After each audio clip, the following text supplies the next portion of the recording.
Warning, anime out of context has strong language, spoilers, stupidly wrong ideas, and general silliness.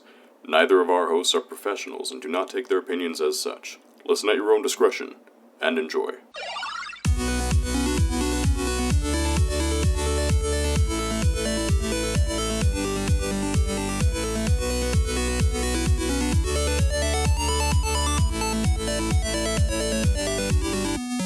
Hello and welcome to Anime Out of Context, the show where I attempt to explain the sometimes weird, sometimes wonderful, but always hilarious world of anime. And I question the friendships that I've held so dear. I'm Shaun Rollins. I'm Remington Chase. And Remington, this is a very interesting episode for both you and for me. I've said it before, I'll say it again. I hate when you use the word interesting. Well, it's interesting, Remington, because this is a show I really enjoy. And I'm fairly certain you're not going to like this show. Oh, perfect. So what you're saying is it's a bad show. It's not a bad show. It's a bad show. It is a good show. As we all know, I have amazing taste in anime, so if I don't like it, it's a bad anime. You like frickin' Umaru-chan. Umaru-chan is a good anime! I disagree, but that's besides the point. No, it's gonna be interesting, because this is an anime that, well, it's by one of my favorite studios, a studio known as Trigger. Trigger. I'm not familiar. I didn't think you would be. Yeah. Because I don't think you even remember any of the studios I've told you about previously. I know that we've talked about the ones behind Death Note and behind Madoka Magica. Don't know what they are, but I know those are the ones we've talked about. For crying out loud. You also know about the ones behind Gundam as well. Oh, yeah, Gundam, yeah, of course. Good old merch anime. Yeah, but no, Trigger is a very interesting studio because their style of animation and storytelling is very... bad. Odd. Oh. Not bad, odd. They like to use a lot of very fluid animations, a lot of bright fluorescent colors, and very interesting mechanics and storytelling. This feels like just anime, I'll be honest. You've just, in my opinion, described anime. There is a lot of very static and very straight-lined storytelling in anime. This one is a lot more fluid. You know, it's a lot more liquid. It's like comparing something rigid and sturdy like Gundam to something very strange and fluid like Umaru-chan. Okay. Interesting comparison. Is this just going to be an anime where it's like all a dream sequence and it just goes into the subconscious? So you got all of this weird stuff happening at all times? Well, there is going to be a lot of weird stuff happening at all times. Okay. Not a dream sequence, though. Trigger is famous for their series about believing in yourself and the power within kind of thing. Very... Okay, that's a generally good message that can be utilized in a very annoying or a very proper way. And they do it really well, in my opinion. I like that you add the caveat, in your opinion. Because when you say that, it makes me very confident that in my opinion, I'll disagree. Well, because, Remington, you're not gonna like this anime for one reason. And arguably, the reason is the whole point of the show. But at the same time, it's a good show and it uses its primary focus really well. Oh, so in your opinion, there's a deal breaker when it comes to me liking the show. Yes. Oh, that's very interesting. Okay, I'm excited to hear about what that deal breaker is. First, let me just say that this was a recommendation anime. Oh, a recommendation. I've already started talking crap about it, and it's been recommended to us. Yes, it was sent to us in an email, which any of you can do if you have an anime you want us to talk about. And it was sent by a fellow by the name of Andy. Andy, we know Andy! Yeah, this is our buddy Andy. Oh, okay. Oh, Andy, hi Andy. Andy is a friend of ours. Andy, What the hell did you do? He did something really interesting. He sent me a list of about 7 different animes he wanted me to look at. Today we're going on an anime marathon. Nah, you're not quite that lucky. Oh, thank God. But I realized that one of the ones he sent me was one I was planning on showing you rather soon anyways. Oh, how perfect. Because I wanted to introduce you to the studio known as Trigger, because the predecessors to Trigger, the people who kind of came together and made Trigger, made one of my favorite animes previously. Oh, okay. Is it one we've gone over? It is not. Oh. Like, Trigger has an art style that you will recognize immediately. A lot of anime studios have a very similar broad art style, and you'll look at the show and be like, well, that's obviously a Trigger show, or, well, that's obviously something by Sunrise, or, hey, there's a Head Tilt, there's a Shaft production in it. I still think that 90% of anime is all a blur of the same stuff, but that maybe that'll eventually change. Jesus Christ. You have offended so many people just now, in the past, and in the future. Like, you're just gonna be offending people till the end of time with this podcast, aren't you? Probably. Oh, goodness. Maybe once I stop being ignorant, but let's face it, I'm not sure if that's ever gonna happen. It definitely will not. Okay, but back to this anime. So what in the world is it? What's it about? What's going on? Well, it is a little anime called Kill La Kill. Kill Luck Kill? Kill La Kill. Kill La Kill. Yeah, Kill-La-Kill. Okay, so there's going to be murder, I'm going to assume. A bit, yeah. That seems like and is there just going to be also singing in the middle of the murder? No, unfortunately. You kill and then you lie and then you kill and you just repeat. It's a murder musical, Shaun. That's the anime we're gonna watch today. I would watch that anime. I would, without a doubt, watch that anime. That would be a great freaking anime. Oh, God. But no, Kill La Kill. It is a very strange show. Yep. And I'm gonna tell you right now, man, the thing that's gonna be the deal breaker for you is it does fall under the ecchi category. God damn it! Yep. Son of a bitch. But here's the thing. The plot is actually driven by the ecchi. Shut up. No, that's not how ecchi works. I know better. It does work in this scenario. This is some bullcrap fan service. You're just gonna show me a bunch of tits, and I'm gonna disapprove, and I'm gonna be in pain, and you're gonna be like, oh, but look at the nuance in the story. But there's not gonna be one. It's just an excuse to see more titties, and that's it. Except it actually does have a story. Oh, it has a story. You have to put in quotes, story. Oh, yes, Rosario Vampire had a story. It does have a story, and believe it or not, the fan service is actually what drives the story. No, this sounds like bullcrap already, but I'll let you continue your explanation, Shaun. So, Kill La Kill is a very interesting story, has a lot of story, but fan service is kind of one of the primary elements of it.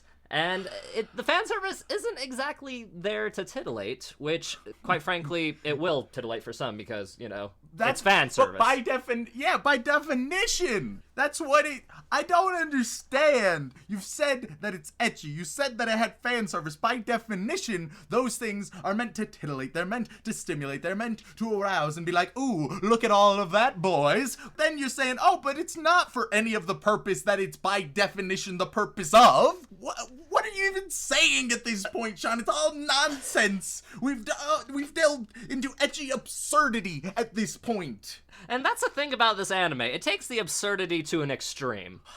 Like, it's so extreme in its fan service and absurdity, you can't take it seriously, and it's kind of self-aware about it. I do like self-awareness. Yeah, because the easiest way to describe this anime is kind of a magical girl-ish, super-powered, beat-em-up, progressing, trying to beat the final boss kind of story. How about I just start with the synopsis, because it's a little complicated. Yeah, okay, give the synopsis. Read the synopsis to me, Shaun. Alright, so it all takes place in a semi-alternate version of Japan. Okay. right? Future, but also kind of modern at the same time. There are a lot of things that it's like a semi-dystopian type of Japan, or the world as a whole. Yeah, okay. And this is the synopsis word for word. After the murder of her father... This is actually just the sequel to Sweetness and Lightning. Yeah, Sweetness and Lightning has hit some dark times. This is me, and your dad was murdered. And she goes on a violent rampage to find out who killed him. Just the fact that it started out with, hey, dead parents. Which, to be fair, is a lot of anime and a lot of shows in general. Like my favorite anime, Batman. Yeah. Continue, Shaun. So after the murder of her father, Ryuko Matoi has been wandering the land in search of his killer. Following her only lead, the missing half of his invention, the scissor blade. This is a shonen anime, by the way, if you couldn't tell. You're showing me a shonen ecchi. This is my nightmare. Those are my two least favorite genres of anime, and you've combined them. And it is a wonderful combination. I love this show. Just insert romantic comedy into the midst, and there we go. We have the terrible trifecta. There isn't any rom-com elements in this, Oh, actually. thank Christ. It's all action-focused and just a little bit of mystery thrown in for flavor. I'm so skeptical. Continue with the synopsis. All right. She arrives at the prestigious Honnouji Academy, a high school unlike any other, because in this kind of dystopian future, the schools rule everything.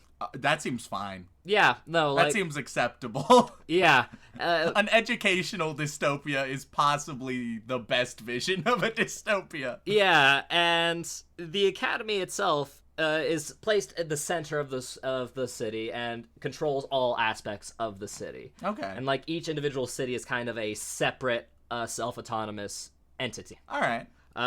Very strange, but also very fun and interesting. And the academy is ruled by the imposing and cold-hearted student council president, Satsuki Kiryuin. All right. That whole sentence was just a bit bad. Well, I mean, I didn't write it. But just everything about it. Well, I mean, who else are you going to have in charge of an entire school-based city? The principal? Don't be ridiculous. You have to let the students take charge of things. Oh, yeah. Hi, I'm the student president. I'm the obvious villain. Or is she? Bum, bum, bum. Oh, boy. Yeah, no. It's interesting. I hate everything about this so much right now. Oh, goodness. I knew you would, but that's okay because I like it a lot, and so do a lot of other people. And alongside her powerful underlings, the Elite Four. Are we in Pokemon right now? You know, you might say that. What's going on? Because, you know, she does kind of have to beat the Elite Four, but there's no Pokemon involved per se. What? Okay, so there's a missing element that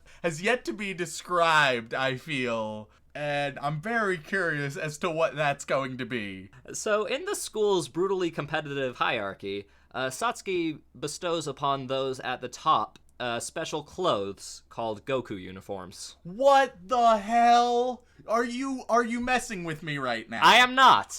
What's happening? We have the Elite Four. We have Goku Uniforms. I don't...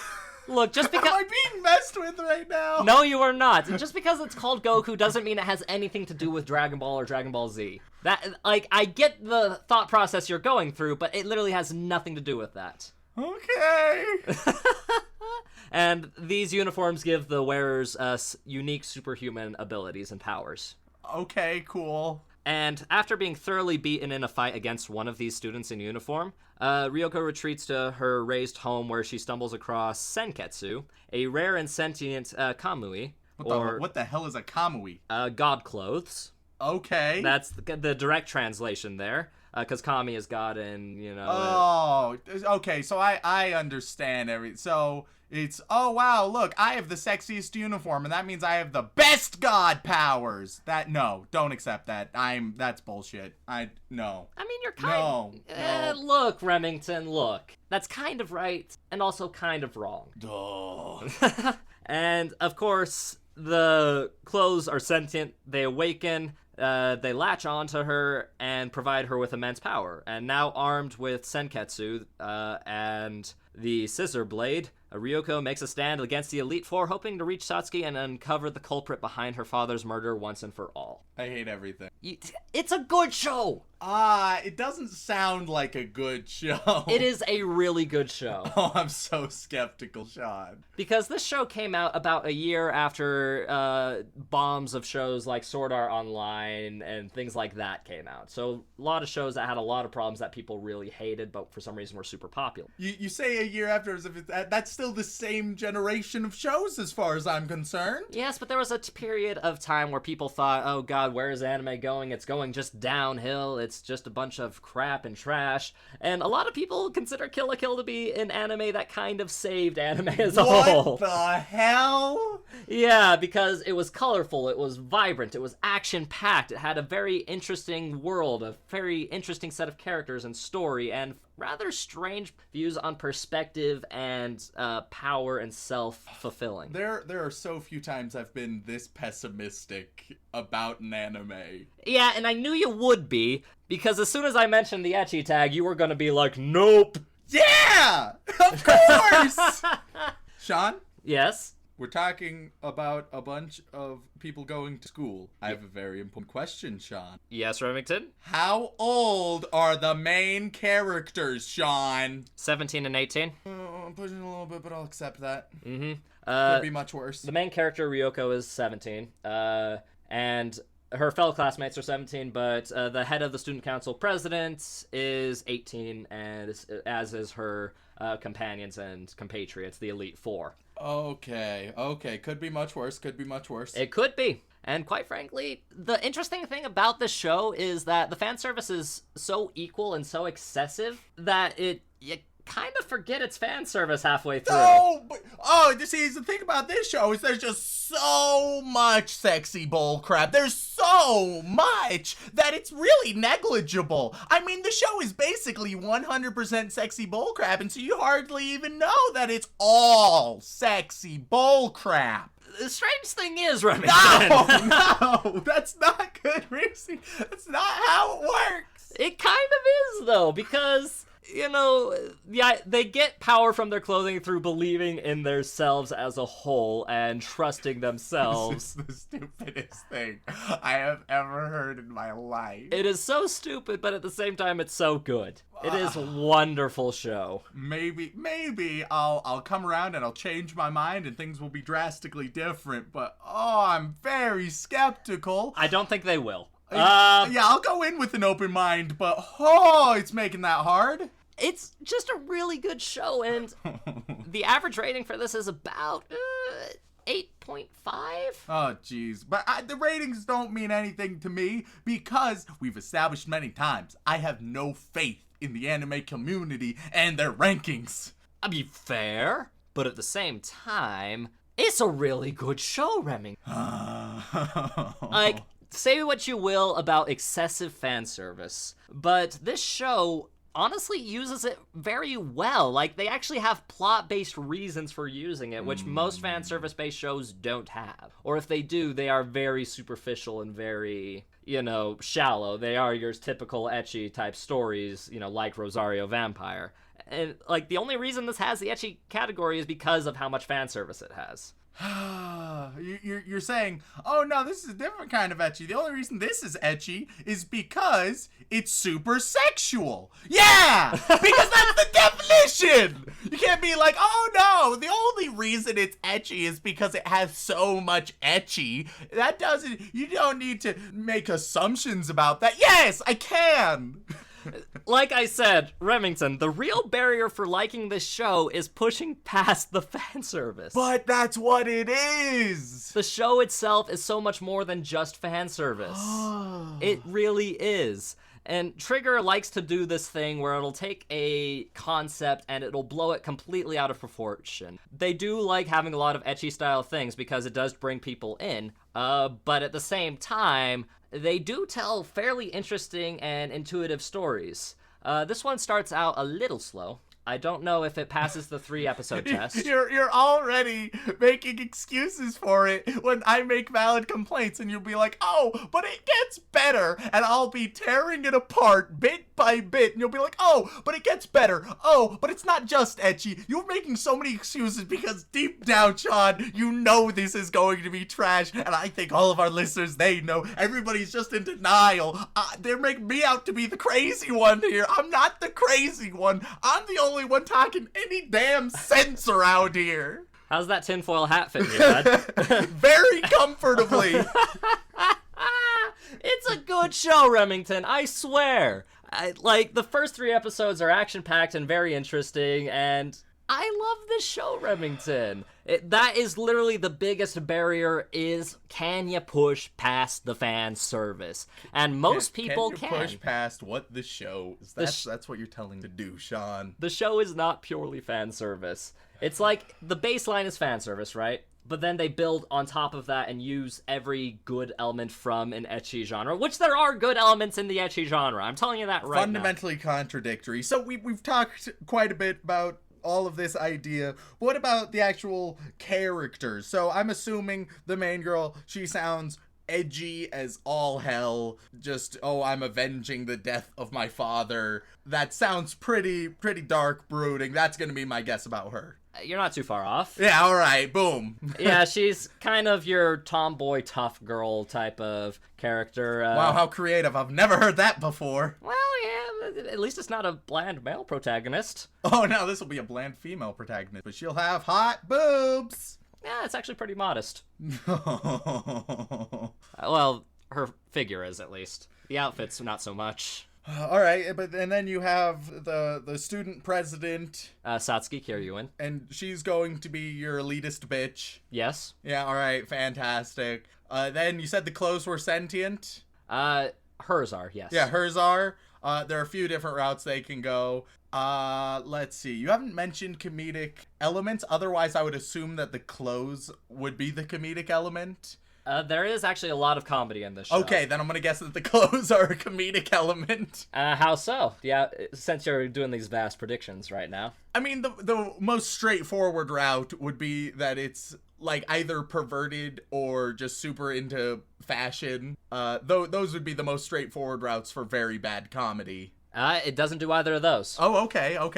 The clothes are actually one of the more serious characters. What in the hell? Because Senketsu, that's the name of the outfit, is very intelligent and very, well, it's sentient and wants Ryuko to succeed, basically. It's like, it's very interesting, to say the least. I have a question. Does Senketsu have a gender? Male. Don't like that. Why? Just makes me feel vaguely uncomfortable. Lots of things make you feel vaguely uncomfortable. Like anime. But just so you have an idea, I have actually a little chibi patch of what Ryoko looks like. Of course you fucking would. I like the show. I can't help it. I hate my life. Well, that's a shame because you're stuck living it. Stuck with me, buddy. Oh, God. But no, it's really good. There is another character. There are other characters throughout. You have the varying personalities of the Elite Four, which are 4 very different people, and they have like kind of domain over the 4 different like activities at a high school. Okay, So I know that dumb. sounds a little weird. So dumb. All right, so they're in charge of the main activities. And... So like you got the sports section, you've got like the arts section, you've got like the technical section, and then you've got like the disciplinary section. Neat. Okay. So you got more characters. You got, it just all sounds bad, but let's just jump in, get this over with. I hate everything. Very pessimistic. Maybe I'll change my mind. Hey, but our good friend Andy recommended this to us. after this, it may be your good friend, Andy. Oh, I'm telling you, man, it's a good show. You're probably not gonna like it. So let's go jump into some Kill la Kill. And gentlemen, we are back after watching a grand total of 3 episodes of Kill la Kill. Remington, you seem in pain, frustrated, angry, disappointed. What's going through your head right now, bud? That was one hell of a ride. It was a very interesting ride, though, wasn't it? Interesting is a good word. Don't you love how ridiculous and absurd the whole thing was? I have a lot of strong feelings, Shaun. And something tells me that these strong feelings are going to make any fan of this show hate you for life. I believe that I have very well-informed opinions. Yeah? Yes. And are these opinions going to cause you a lot of flack in the future?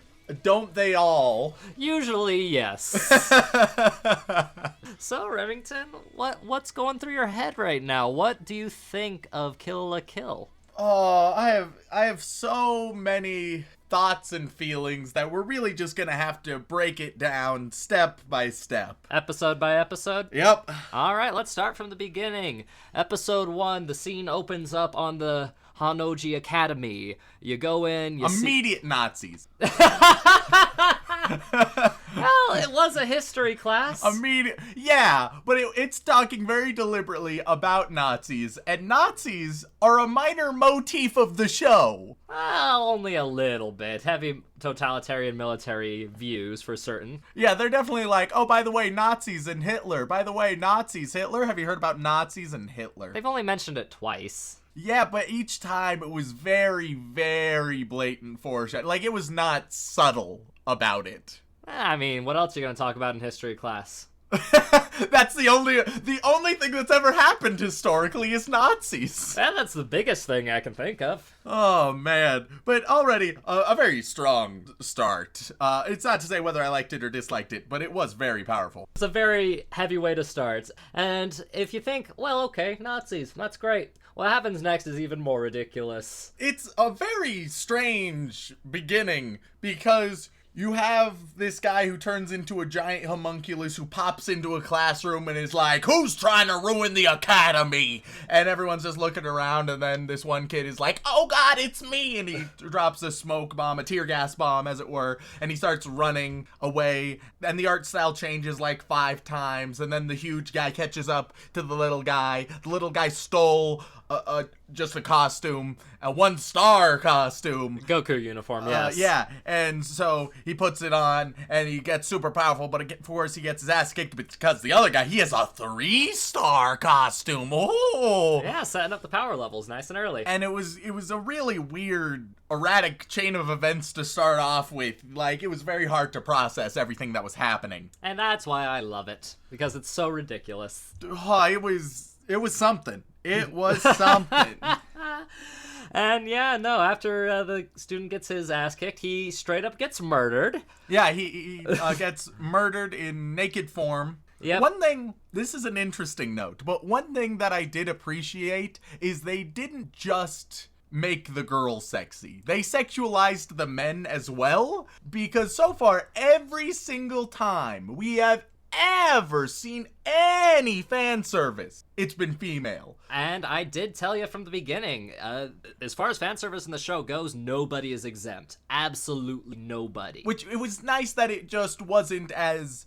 Obviously, it's over-sexualized, but at very least, it wasn't solely, like, misogynistic about its sexualization. Like I said, they take the fan service concept and overwhelmingly amplify it up to 11. Like, the fan service scenes in it are so ridiculous and odd and unnaturally occurring that it's ridiculous and kind of hilarious in my opinion.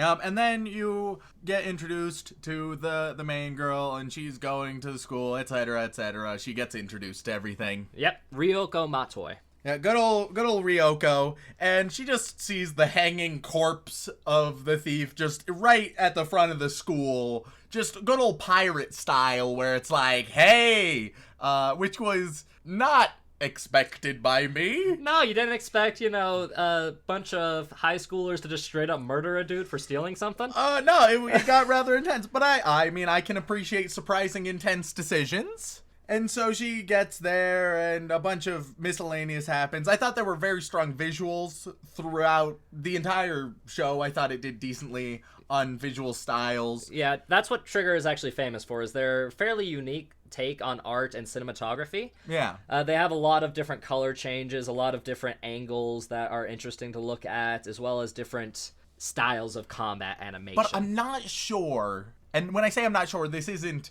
me saying I'm secretly sure of. No, I'm genuinely not sure if it is good or just unique and interesting. Because it's definitely unique and interesting. Without a doubt, it's unique and interesting. But was it good? And I don't know the answer to that. I'm not sure if the visuals were very good. And that is where the realm of opinion definitely takes hold. Because of Trigger's very unique art style and take on animation as a whole, people will either love it or dislike it, but all of them will agree. Like you said, it is unique and interesting. Oh yeah, and so then she goes and she ends up immediately trying to fight the student council president. Yeah, because obviously she's been going place to place trying to figure out who killed her father, talking to the different heads of school because, again, the schools kind of rule the cities. Are all of the cities based on fashion? Or is it just this school? Most of them, yes, but primarily this school. You only get to hear about the other cities later in the series, and this series is really concise, actually. It's only 24 episodes long. I can appreciate a concise series. Mm-hmm. So she goes, she tries to fight.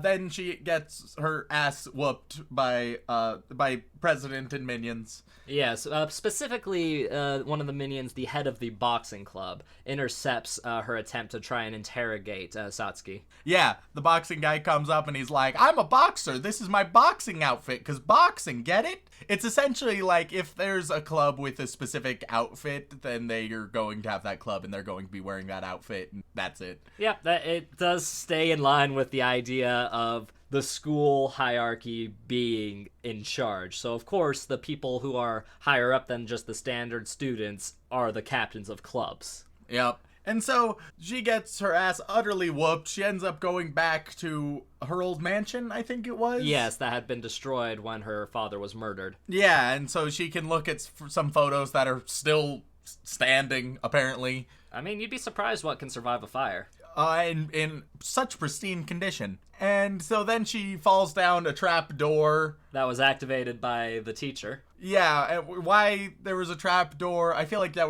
wasn't well explained. Well, because he was a crazy scientist dude who had a secret underground lair. Don't all scientists have that? Well, yeah, but everything about the teacher character I hated. I hated the teacher character.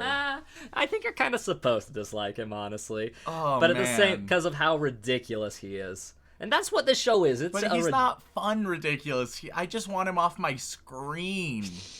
But we'll get into more of that later. So she goes down, falls down the trap door, and oh no, she started bleeding again. I thought this was a little convoluted. This was definitely, we can't find a natural way to make this work, so just have it open the wound. There we go, she's bleeding. Oh, she just happens to bleed on the outfit. Well, the thing is, it was kind of set up, and they show the setup in 3 a little bit. The guy finds it, sets it up underneath the trapdoor. She had just gotten her ass kicked, so of course she's covered in wounds, and falling like 20, 30 feet into into an underground lair would probably cause some of those wounds to reopen. But I think even a super simple fix would just be to have her just be very bloody and still just very bloody. Don't have the whole business about the wounds having to open again. That's just adding an unnecessary step. And even further, you still have to rely on her falling in the right place, the blood falling in the right place, and all of those things. And whenever things get super convoluted for the most important thing in the entire show to happen, that's always a bit of a negative for me.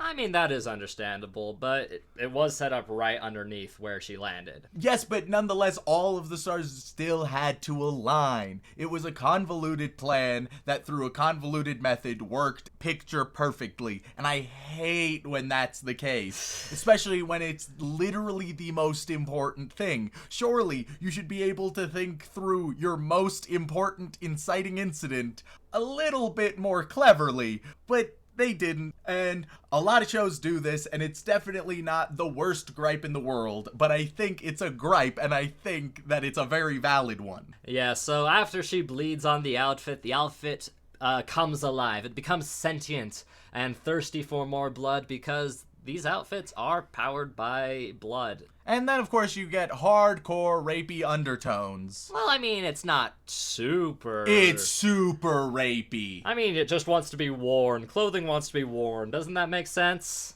I know that you're just providing a counterpoint, Shaun, but it was so obviously extremely rapey, and the general rape and bondage and S&M and all of those types of themes that were throughout, they were obvious pandering and really annoying. I've mentioned before, I'm not a fan of fan service because it's by definition gratuitous. You are just trying to get a different audience, and when you do that, you are by definition diluting what any other quality you have because you are adding in filler. Except the weird thing about this show is that baseline of fan service is what the show is built on. Like, it's without that, you the show could wouldn't so be there. easily have this show without fan service. So easily. Yeah, but it wouldn't be as exciting. It wouldn't be as ridiculous. It could easily be as ridiculous. We have seen plenty of ridiculous shows with very little fan service. Look at Madoka Magica. That was over the top. It was ridiculous. It was intense, but it didn't rely on fan service. And this show doesn't exactly rely on it either. No, but it is one of the most major themes throughout, and when you have so much of what is by definition gratuitous, you are diluting your product so significantly. I still think it's hilarious. This show is just amazingly funny to watch for me.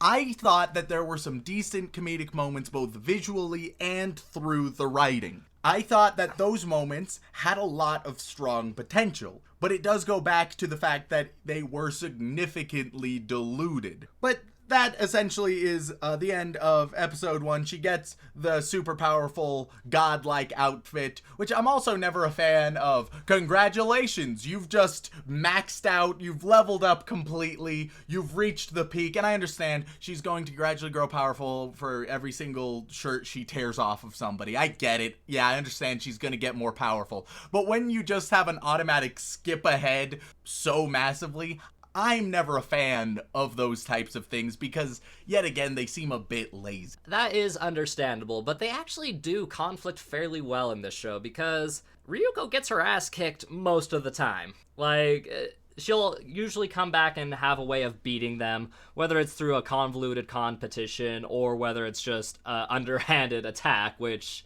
I find amazing. But she does get her ass handed to her throughout most of the show, and I find that to be a lot better than just a pure overpowered character who's always winning no matter what. Yeah, but they're still in the back of your mind. I agree. I think that it was nice that she didn't always win immediately or suddenly, but I still never really bought into the possibility of her losing significantly. That never really was an idea that was entertained by me due to how the show presented itself. And so there wasn't much doubt. Sure, she may face a setback or two, but obviously everything is mostly going to work out swimmingly. And just how certain that type of thing brings, I'm not a fan of god powers, basically, is what it amounts to. When you just skip ahead in the line, once again, I feel like it's a lazy shortcut, but a lot of different shows do that. So then we enter with episode 2. Episode 2. So shortly after, kicking the ass of the boxing club. Yep, she comes back, whoops ass. She realizes that her outfit is draining her blood rather quickly, to the point where she actually does pass out from blood loss. Yep, and she wakes up and it very strongly appears as if some large man is just having sex with her unconscious body. That very much is what the visuals are trying to represent. Yes, trying to give you that idea of like, holy crap, something bad is happening, which eventually leads to the typical slapstick of misunderstanding.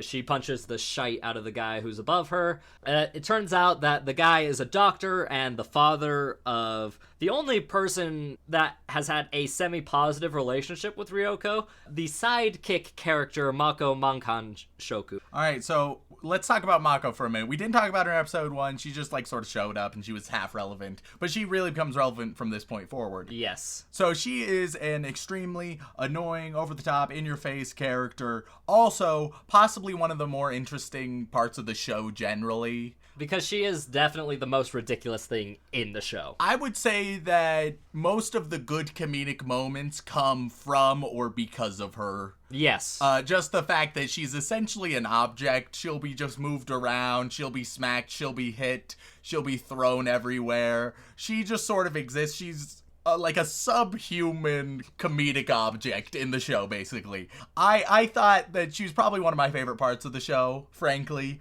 She's very annoying, but in a charming way. And I think she's definitely one of the best characters, which we'll delve more into that in a bit. But after she wakes up, has the slapstick moment, turns out that is Mako's father. And she had been rescued and was being taken care of by the doctor and whatnot, and has been invited to stay with her and them for a while because she didn't really have any living abode, and Mako, for some reason, is super attached to her because Mako is Mako, and Mako likes what Mako likes. Yep, and of course, you have Ryoko still in her super skimpy god outfit, and there's so many jokes that are just, hey, she's half dressed, get it?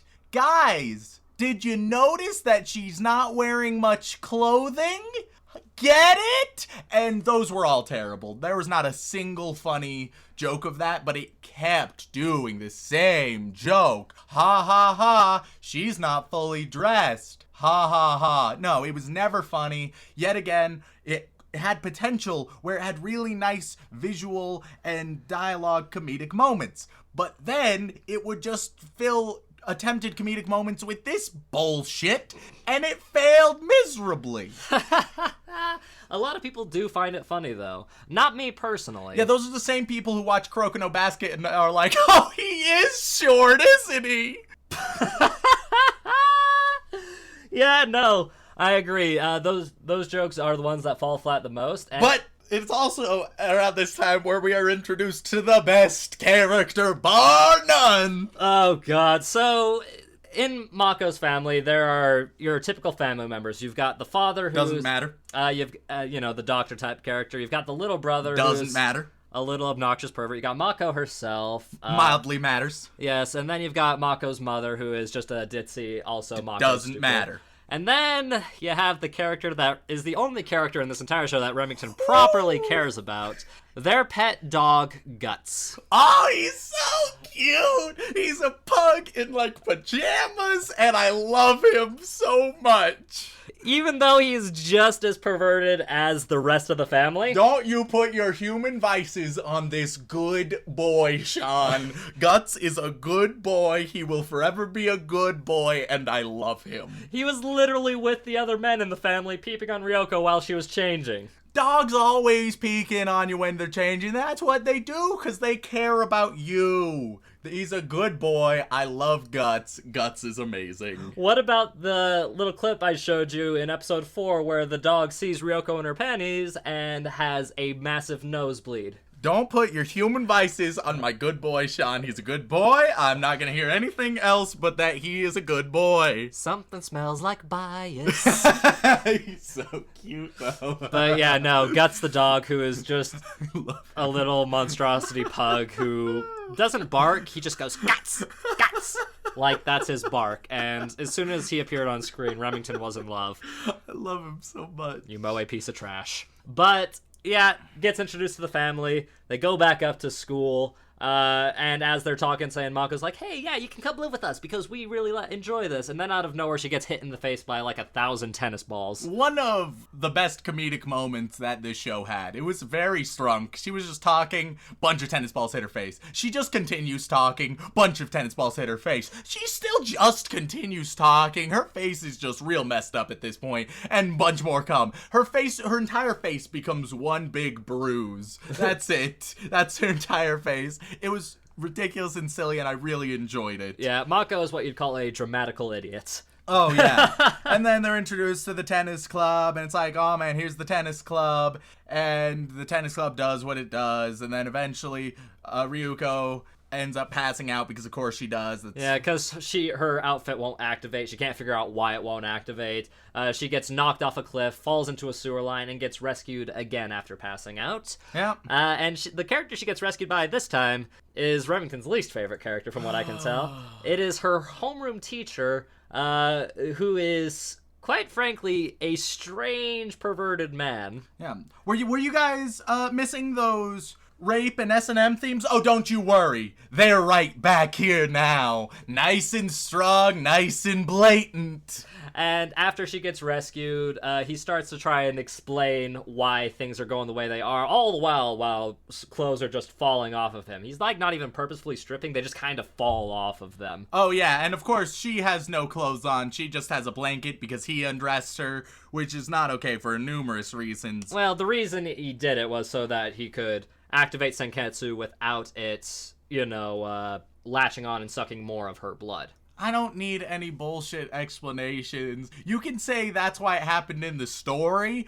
but let me tell you why it happened in the writer's room. That wasn't so, okay, yeah, this really makes sense in the plot. Oh, well, you know what, he would do that because it's a very... No, it was, okay, and then she's naked. That's how it went in the writer's room. That was the reason why the decision was made at its core. The fact that it just wouldn't attach to her, that's the reason it was explained. You seem a little upset by all of this. Oh, it was so annoying. And then, of course, he's like, okay, if you can take down the tennis bitch, then I'll help you out, basically. Yeah, I'll explain a few things, That's give you an idea of to. what's going on. Taking kind of the pseudo-mentor role. Yeah, so she starts in a weird fight, but then it's not really a fight, and then it turns into a tennis match, and the tennis girl dominates the tennis match, but then suddenly Ryoko just fights her instead of a tennis match, and she wins, and it was very strange because the rules just kept changing very arbitrarily. No, she does the tennis match,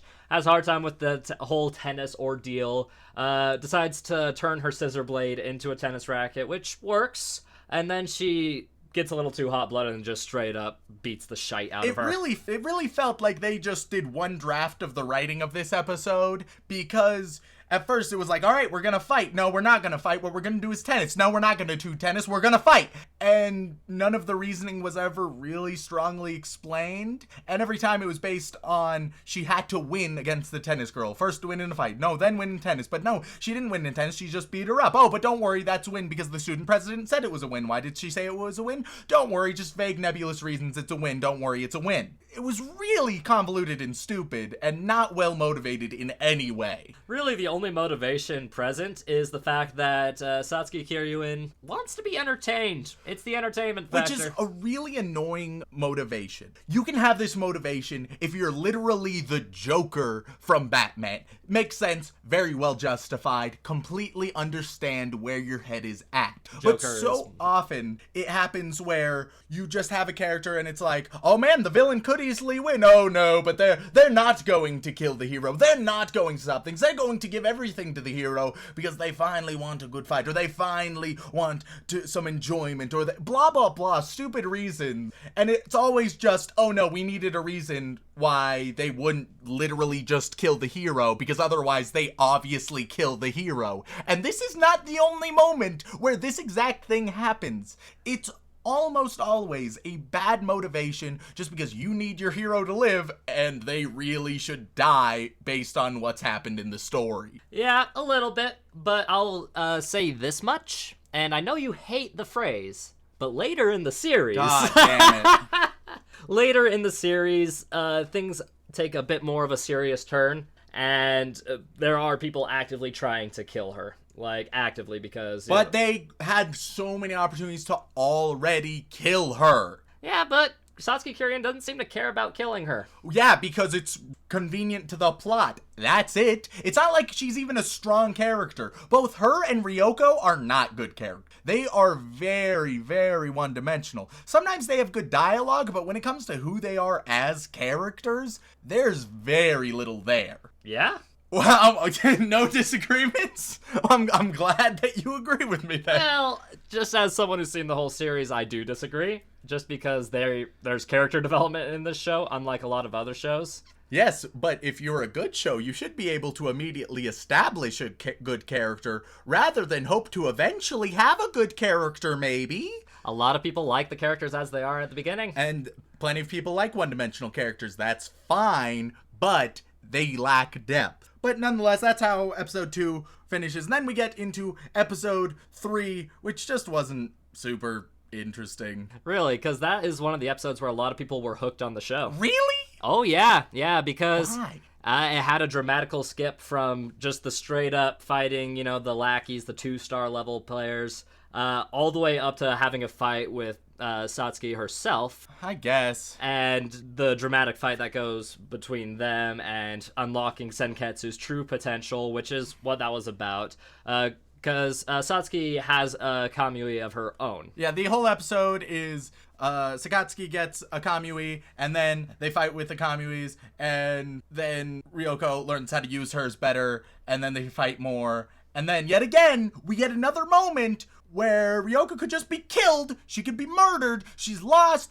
she's ready to die. But no, because reasons. It was not great. And there were some weird moments where it, tried to make messages. Like when Satsuki is talking about how, oh, you're embarrassed by the skimpy clothing? How shallow of you. Which is just a really weird line. And I'm not sure if it was an attempt at being self-aware and a failure at that, or if it was just a weird throwaway line that didn't work. It was weird. But then, just the entire premise of the show is ridiculous. I feel like overall, my thoughts with this show is it has so much potential with the visuals, with the dialogue, with its concepts and the little touches it adds in, as well as the moments it shows genuine self-awareness. But at the end of the day, I feel like this is a lazy show. Man, you are good at hitting people where it hurts, Remington. Oh boy, are people going to be livid at you.